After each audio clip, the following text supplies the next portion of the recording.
পটুয়াখালীর কলাপাড়ায় চলছে ঐতিহ্যবাহী রাস পুজো ও রাসমেলা। পুজোকে কেন্দ্র করে এলাকা জুড়ে এখন উৎসব মুখর পরিবেশ বিরাজ করছে। সকাল থেকে রাত পর্যন্ত ভক্ত দর্শনার্থীদের পদচারণায় মুখরিত হয়েছে মেলার চারপাশ।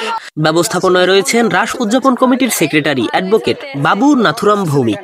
এছাড়া উদযাপন কমিটির সভাপতি রবীন্দ্রনাথ বিপ্লব চন্দ্র বিশ্বাস, সহ সভাপতি দিলীপ চন্দ্র হালদার এবং দেবশিস শিকদার কাল সহ কমিটির অন্যান্য সদস্যরা পুজো ও মেলার সফলভাবে আয়োজনের জন্য নিরলসভাবে কাজ করছেন। পুজোর মণ্ডপে ভক্তদের আরাধনা, প্রদীপ প্রজ্বলন আর বাইরে মেলার দোকানপাট, নাগরদোলা, মিষ্টি ও খেলনার দোকান সব মিলিয়ে কলাপাড়া এখন উৎসবের রঙে ভরপুর এক আনন্দঘন পরিবেশ। রাস পুজো উপলক্ষে নিরাপত্তা ব্যবস্থা জোরদার করেছে স্থানীয় প্রশাসন।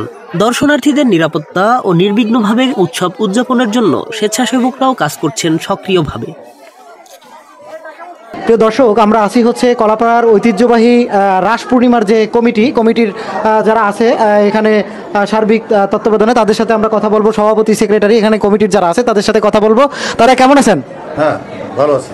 আচ্ছা, আমি জিজ্ঞেস করতে বলি, তো আপনাদের এই রাস পূর্ণিমাটা এটা কত বছর থেকে? শ্রী শ্রী মদন মোহন সেবাশ্রম কলাপাড়া একটি ঐতিহ্যবাহী হিন্দুদের ধর্মীয় প্রতিষ্ঠান।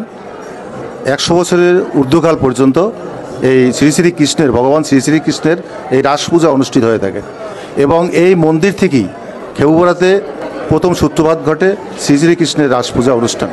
এবং সাগরে শুধুমাত্র গঙ্গা স্নান হয়তো, ওখানে গঙ্গা স্নান করে ভক্তরা এখানে এসে 17 জোড়া প্রতিমা দর্শন করত এবং প্রসাদ নিত। আজকের প্রায় 100 বছর ধরে আমাদের এই অনুষ্ঠান চলতেছে। স্থানীয় প্রশাসন এবং স্থানীয় পুলিশ প্রশাসন সহায়তায় আমরা অত্যন্ত সুন্দরভাবে এবছর রাস উদযাপন করতে সক্ষম হয়েছি। আমাদের অনুষ্ঠান আগামী 9 নভেম্বর পর্যন্ত চলবে।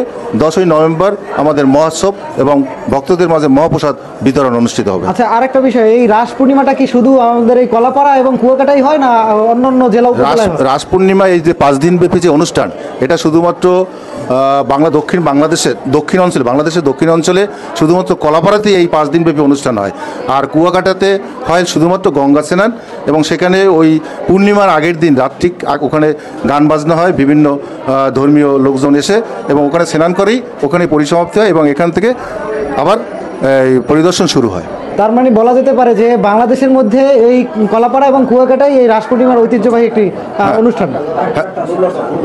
না, এটা আমাদের দক্ষিণ অঞ্চলে, আমি দক্ষিণ অঞ্চলে, অন্য জায়গায় হয় কিনা এটা আমার সঠিক জানি না, দুর্বছর নাকি হয়, তাও 5 দিন ব্যাপী হয় না। কিন্তু আমাদের এই দক্ষিণ অঞ্চলে বরিশাল বিভাগে এইটাই সর্বশ্রেষ্ঠ প্রতিষ্ঠান এবং শ্রী শ্রীকৃষ্ণের রাস উৎসব দীর্ঘদিন পর্যন্ত এখানে অনুষ্ঠিত হতে যাচ্ছে। আমরা শুনেছি যে ইন্ডিয়ার থেকে, ভারত থেকে অনেক যারা ভক্তরা আছে তারাও কি এখানে পূজা করতে আসে নাকি? এখানে গঙ্গা স্নান করতে অনেক আসে, কারণ এক দেশ থেকে আরেক দেশে আসতে হলে তো গভর্নমেন্টের অনুমতি লাগবে এবং তারা অনেক ভক্তরা আছে পাসপোর্টের মাধ্যমে গঙ্গা স্নান করতে আসে। পেতে পারে। আচ্ছা, এই সরকারের তরফ থেকে কি কোনো ধরনের? হ্যাঁ, সরকারের তরফ থেকে আমাদের যথেষ্ট সাহায্য সহযোগিতা করা হয়। আর্থিকভাবে আমাদের প্রতি বছর 2 টন চাল বরাদ্দ করে সরকার। হ্যাঁ, আর হলো প্রশাসন তো আছে, প্রশাসনের নিরাপত্তা ব্যবস্থা করে। আপনাদের এখানে দেখলাম একটু মানে জায়গা কম, স্বল্প জায়গা আসলে। সেটা হলো কি, আমাদের এই মন্দিরটা এটা চতুর্পাশে হলো একটা, এখানে হলো আপনার দক্ষিণ পাশে হলো আন্দারমানিক নদী, ঠিক আছে। আর এই যে আমাদের জায়গাটা একটু সংকীর্ণ, কারণ 20% সম্পত্তির উপর আমাদের এই আশ্রমটা, কিন্তু এখানে যেহেতু জায়গা কম সেহেতু আমাদের একটু কষ্ট হইলেও অত্যন্ত সুন্দর পরিবেশই আমরা অনুষ্ঠান পরিচালনা করতে পারতেছি। অসংখ্য ধন্যবাদ দাদা আপনাকে আমাদের সাথে থাকার জন্য। আচ্ছা, থ্যাংক ইউ, ধন্যবাদ। Channel M1